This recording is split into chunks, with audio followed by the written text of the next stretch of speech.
সবাইকে স্বাগত জানাচ্ছি। আমি ফিরোজ তোহা। শুরুতেই সংবাদ শিরোনাম। ওসমান হাদি হত্যার পরিকল্পনাকারী ও নির্দেশদাতার সন্ধান দিলেন ডিবি প্রধান। ২৪ ঘণ্টার মধ্যেই গ্রেফতার। বেরিয়ে আসতে পারে বিএনপির হেভিওয়েটদের নাম। এবার দুর্নীতির অভিযোগে বাতিল হচ্ছে সার্জিস আলমের মনোনয়ন। ব্যবস্থা নিবে দুদক। আর বাঁচবে না ওবায়দুল কাদের, ফিরিয়ে দিলেন চিকিৎসকেরাও। দুনিয়াতেই শাস্তি শুরু। ওবায়দুল কাদেরের সেই গোপন পাপ ফাঁস। এতক্ষণ শুনছিলেন সংবাদ শিরোনাম, এখন থাকছে বিস্তারিত। অবশেষে ওসমান হাদিকে হত্যার পরিকল্পনাকারী ও অর্থ যোগানদাতার অবস্থান জানা গেল।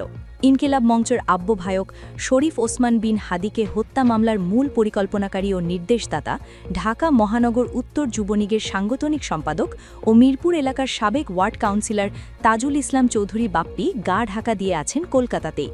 অনুসন্ধানে জানা যায়, হাদি হত্যা মামলার মূল পরিকল্পনাকারী বাপ্পি কলকাতার রাজারহাট ওয়েস্ট বেড়াবেড়ি মেঠোপাড়া এলাকার ৪তলা একটি বিল্ডিংয়ের প্রথম তলার A3 ফ্ল্যাটে আত্মগোপনে রয়েছেন। সেখানে তার সঙ্গে আরও রয়েছেন আওয়ামী লীগেরই তাই ৪ থেকে ৫ জন কর্মী।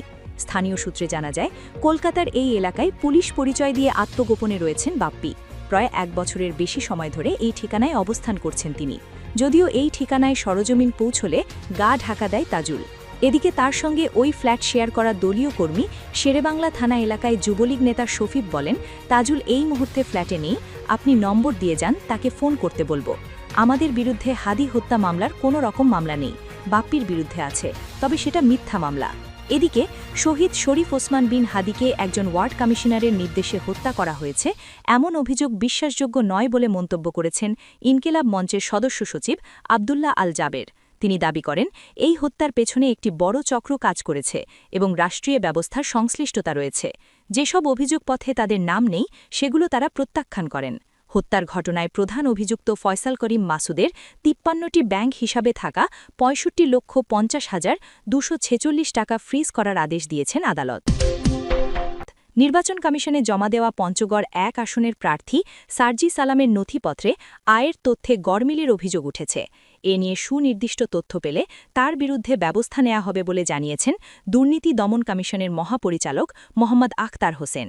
প্রতিবেদনে উল্লেখ করে বলা হয়, স্নাতকোত্তর সম্পন্ন করা ২৭ বছর বয়সী সার্জিস হলফনামায় পেশা হিসাবে ব্যবসা উল্লেখ করেছেন।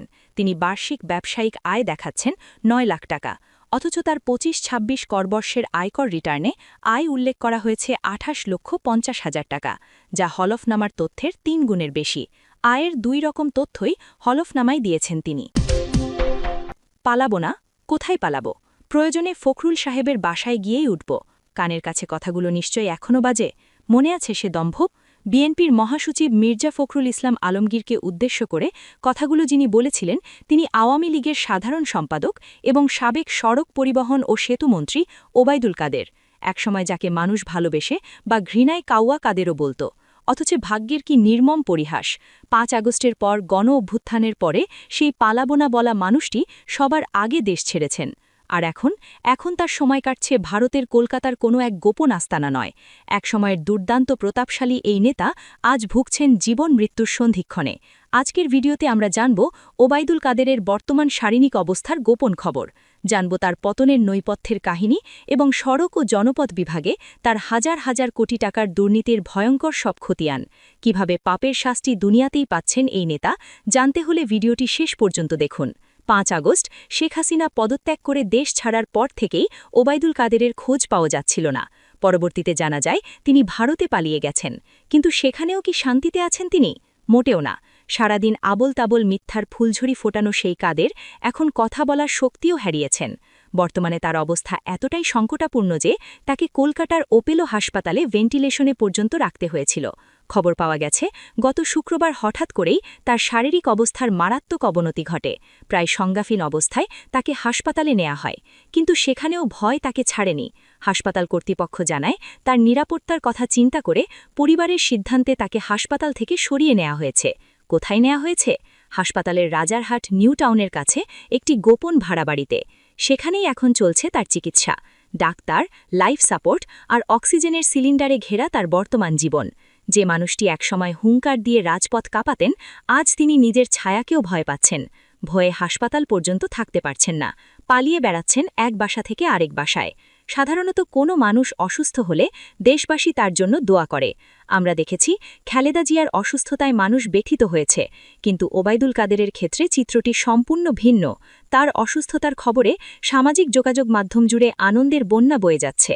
কেউ কেউ তো তার মৃত্যুর খবরের অপেক্ষায় অধীর আগ্রহে দিন গুনছেন, এমনকি অগ্রিম মিষ্টির বায়নাও দিয়েছেন অনেকে।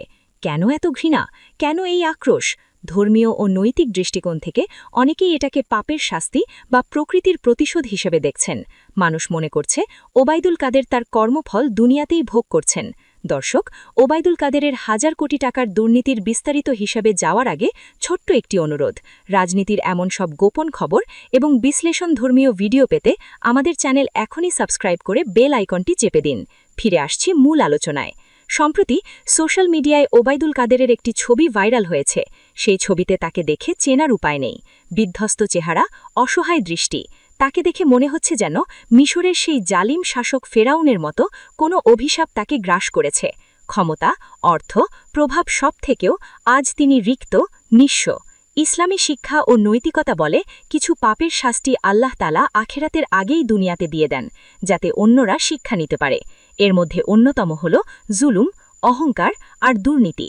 ওবায়দুল কাদের ছিলেন তেমনি একজন শাসক, যার জুলুম থেকে রেহাই পায়নি সাধারণ মানুষ থেকে শুরু করে বিরোধী দলের নেতাকর্মীরা। ক্ষমতার দম্ভে তিনি মানুষকে তুচ্ছ তাচ্ছিল্য করতেন, দুর্বলদের উপর চালাতেন স্টিম রোলার। মিথ্যা দিয়ে সত্যকে ঢেকে রাখার যে অপচেষ্টা তিনি প্রতিনিয়ত করেছেন, আজ সেই মিথ্যাই তাকে গ্রাস করেছে। এখন আসুন একটু নজর দেয়া যাক তার দুর্নীতির খতিয়ানে। মুখে তিনি সততার বুলি আওড়ালেও তার সময় সড়ক ও জনপদ বিভাগ ছিল দুর্নীতির মহা আখড়া। ট্রান্সপারেন্সি ইন্টারন্যাশনাল বাংলাদেশ বা টিআইবির গবেষণা বলছে, ওবায়দুল কাদেরের আমলে সড়ক খাতে ২৯,২৩০ কোটি টাকা থেকে শুরু করে ৫০,৮৩৫ কোটি টাকার দুর্নীতি হয়েছে। টাকার অঙ্কটা একবার ভাবুন। গত ১৫ বছরে আওয়ামী শাসন আমলে ১২ বছরই এই মন্ত্রণালয়ের দায়িত্বে ছিলেন ওবায়দুল কাদের। টিআইবির মতে এই সময়ে ঠিকাদারি কাজ পেতে এবং বিল তুলতে নিয়মিত ঘুষ ও কমিশন বাণিজ্য হতো। আর এই পুরো প্রক্রিয়ার নেতৃত্বে ছিল একটি শক্তিশালী সিন্ডিকেট, যার গডফাদার ছিলেন স্বয়ং মন্ত্রী। গবেষণায় দেখা গেছে, কোনো প্রকল্পের কাজ পেতে হলে ঠিকাদারদের মোট ব্যয়ের ১০ থেকে ২০% টাকা ঘুষ দিতে হতো। শুধু তাই নয়, কার্যাদেশ কেনাবেচা, লাইসেন্স ভাড়া দেয়া এবং স্থানীয় পর্যায়ের চালাবাজিতে চলে যেত আরও ২ থেকে ৬% টাকা।